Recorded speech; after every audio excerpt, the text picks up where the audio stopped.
Every revolution begins with a hard pivot. You can't take a step forward without a leap of faith. No one can change the world without a wise investment. And you can't unironically use cliches like that without being kind of a horse's ass. And yet, like the Prius owners that came before them, Tesla enthusiasts brand themselves not as mere car buyers, but as sponsors of an electrified future, the next leap forward for the automotive industry and therefore the world. Which was fine when all Tesla needed to do was sell a handful of expensive sports cars to the aforementioned enthusiasts. But the thing is, the Model Y is Tesla's second crack at phase 3 of their super secret master plan. And as everyone knows, phase 3 is when you're supposed to make a profit. So have they done enough to attract the kinds of folks who buy cars rather than promises? The answer is, well, yes. Given the choice to have any car they wanted, my in-laws ultimately chose the Tesla Model Y, and they were kind enough to loan it to me to use as a daily driver for a few weeks so I could share my thoughts with you. So why don't we go for a ride? Oh, sometimes the key thing, you gotta touch it here. It's usually pretty good.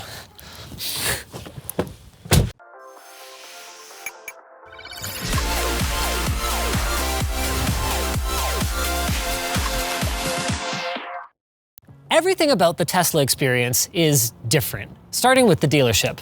Tesla can call it whatever they want, it's still a dealership. We booked our test drive, ultimately decided on the car, and then got a notification a whopping 4 weeks early that it was ready for pickup. So far, so good. Unfortunately, that's basically where the positive customer service experience ended. They've been very slow about communication, and supposedly due to COVID, my poor boomer in-laws only got about 15 to 20 minutes of FaceTime with a Tesla representative and were directed to watch a series of videos to learn how to drive the car on their own. Now, for a tech-savvy Tesla buyer, that's probably not a problem. You wanted to play with it anyway. But given that most of our audience is the person who their parents or grandparents call up for questions about their tech, I'm sure you'd appreciate if that first hour or two was offloaded to the dealer. Another difference with the delivery compared to a normal car is inspecting your vehicle for obvious QC problems. This one had a cockeyed logo, some random red marks on it, a misaligned panel, and it came with a broken wall charger out of the box.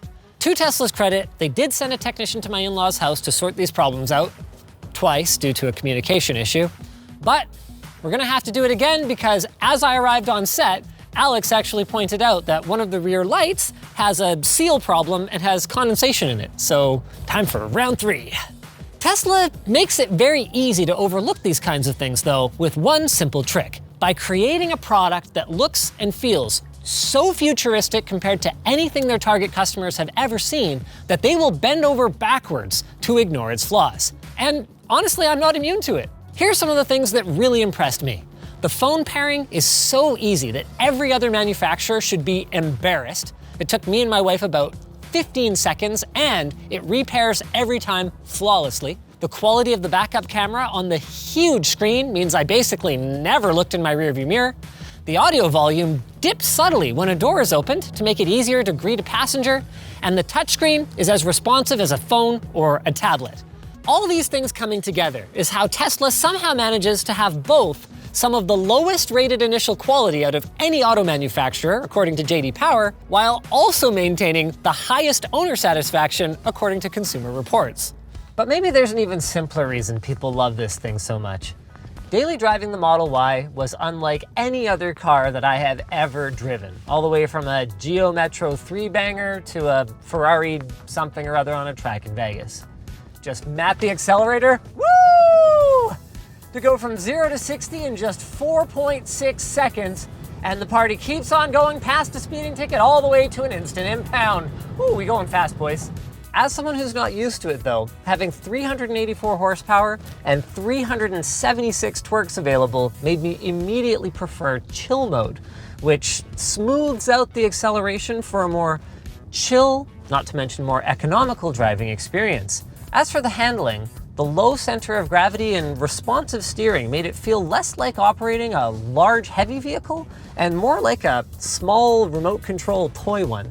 Like with any new toy though, whoa, slow down, I need chill mode, quickly turned into, what can this baby do? And I have to confess, the Model Y gave me an itch for performance in a car that I've never really felt before.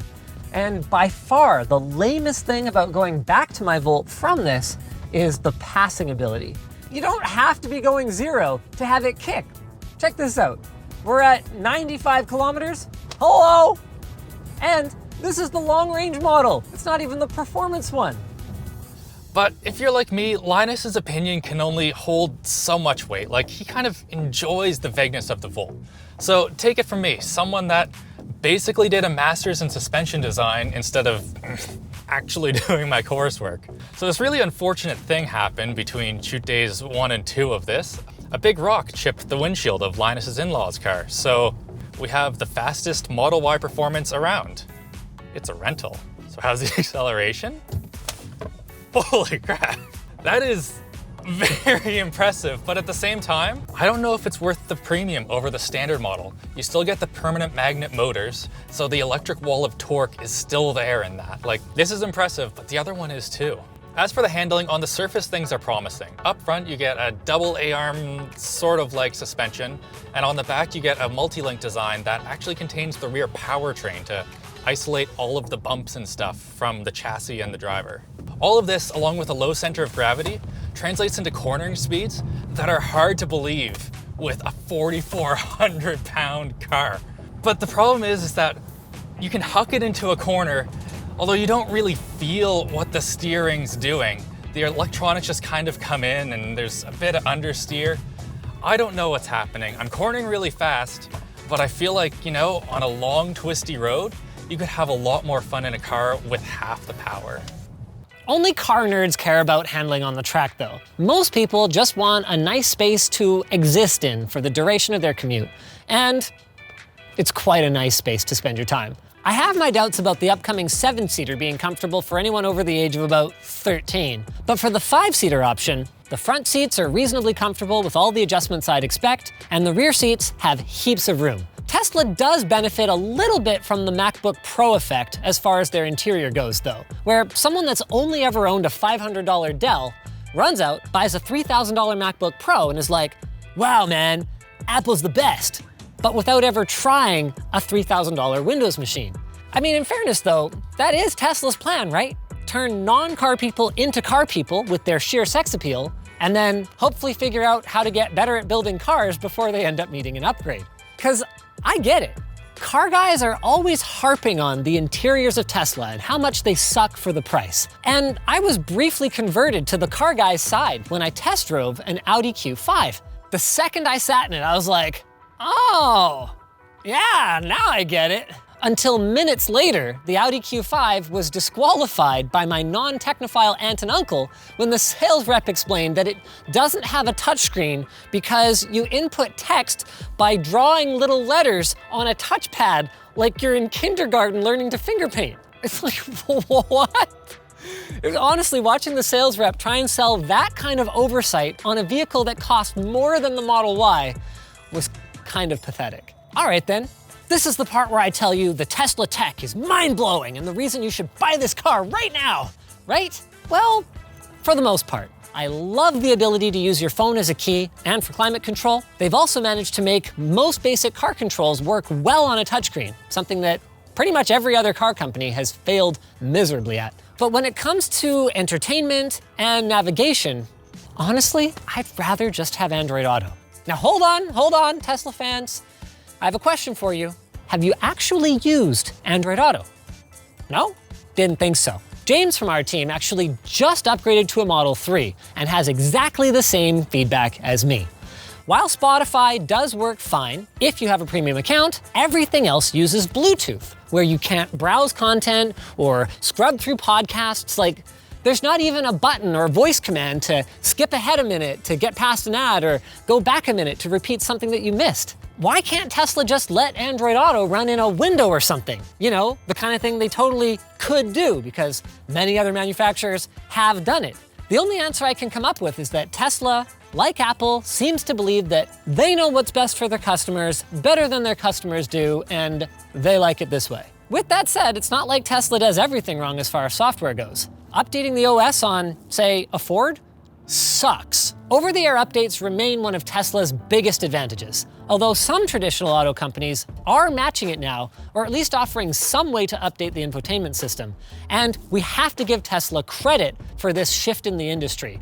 And it's a really important one, because as vehicles get smarter, there's going to be a lot more things that need updating, like driving assists. Tesla's adaptive cruise control is super intuitive to use, allowing easy one-touch activation, and it even works at low enough speeds that I can use it in school zones. Although, in practice, I actually found myself using it a lot less than I expected. One of the things I noticed often was that if I was on adaptive approaching a stopped vehicle, like at a light, it wouldn't do a great job of accounting for the vehicles in front beginning to accelerate once the light changed. So the car would end up kind of like slamming on the brakes and then gradually increasing my speed again, even though that wasn't necessary. My most frequent passenger, my wife, is susceptible to motion sickness and found the lurchiness very unpleasant, so I just kind of couldn't use it. As for the other driver assists, well, I didn't opt for the full self-driving package because, from my point of view, $8,000 is an awful lot of money to effectively beta test for Tesla. So my expectations were pretty low, but even then I was still disappointed when the automatic lane departure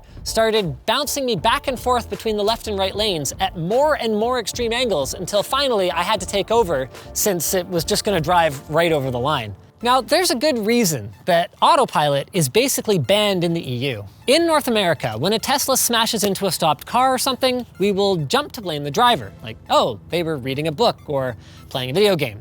In Europe, they've realized that these behaviors are just a symptom of telling people that their car has autopilot technology, when in reality, full self-driving, which is what autopilot sounds like, is years away from being safe enough to trust people's lives with it. And Tesla makes matters worse for themselves with their lack of transparency about the safety of autopilot. Forbes found autopilot to be about equal, if not a bit worse, than manually driving a car when the numbers are properly represented. Speaking of safety, the automatic wipers straight up suck, and a German judge recently ruled that the method of manually adjusting the wipers on the touchscreen is classified as distracted driving. And honestly, for good reason. What is this? I mean, I wouldn't even mind so much if the wipers could be easily controlled from behind the steering wheel like most cars.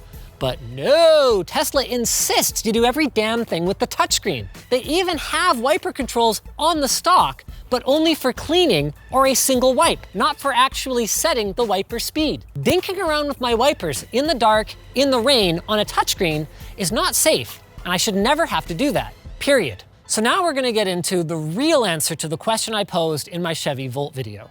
Why didn't I buy a Tesla for myself? It's not because of range anxiety. I feel like being able to charge the car at home and at work more than offsets that. Or the QC, since that's something that is bound to improve as they get more manufacturing experience. It's because liking a car, and I do, doesn't mean that I like the policies and the behavior of the company that produces it. And supporting Tesla's bad attitude could have negative consequences for the entire industry. Sure, they're doing lots of good things by aggressively pushing electrification. It is without a doubt better than sticking with gas. But then in other ways, they seem to be regressing.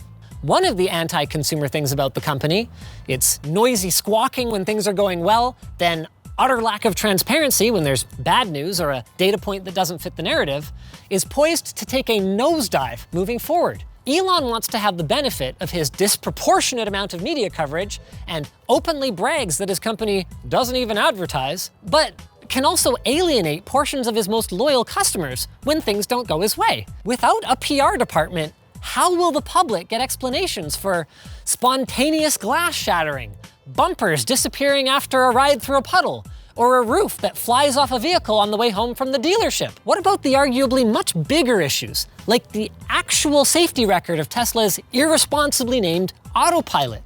What about the inconsistent policies with respect to their handling of customer data, their opposition to right to repair, and the fact that they don't follow through on promises, like saying that they would share their software and technology with other companies? Except that never happened. Like, there is so much to love about this car. Clearly, a lot of thought has gone into making the experience, like I said, unlike anything else on the market. But part of loving something is wanting what's best for it, which means being honest with it and honest with yourself. Moves like building rear heated seats into every vehicle and then charging you a microtransaction later are already being adopted by the rest of the industry because Tesla got away with it. So that's the question you should always be asking yourself. Would I still be okay with this if it was someone other than Tesla doing it? If the answer is no, you've got to send a message. As for how you would do that, well, they don't have a PR department anymore, so that's out. But I did hear that Mr. Musk is pretty into the whole Twitter thing, so you could try that. Massive shout out to DJI, by the way, for sponsoring this video. The DJI Mavic Air 2, which we used for all of our in-air footage for this video, has the ability to shoot video in HDR, take panoramas in HDR, and record photos with more dynamic range. Currently, no other DJI drone offers all three of those HDR features, particularly HDR video mode. It's got a 48 megapixel photo mode, allowing you to shoot with high dynamic range, of course, and up to 48 megapixels. It features hyperlapse, which enables you to capture the passing of time in a pretty unique way. And the latest firmware update now includes digital zoom in 1080p, 2.7K, and 4K. I'd also, by the way, love to shout out Mission Raceway, Stabilized Cinemas, and Ridgeview Stables. What was the horse's name? Paloma? Paloma. She was awesome. She was amazing. What a trooper she was. And a couple more things. I couldn't find a spot for these in the script. The audio system is not very good, but I don't really have any constructive criticism because I have no idea how they'd fix it. It seems to be a problem with just like glass surfaces everywhere causing reflections. Even having a conversation in that car, you can kind of hear your voice bouncing back at you.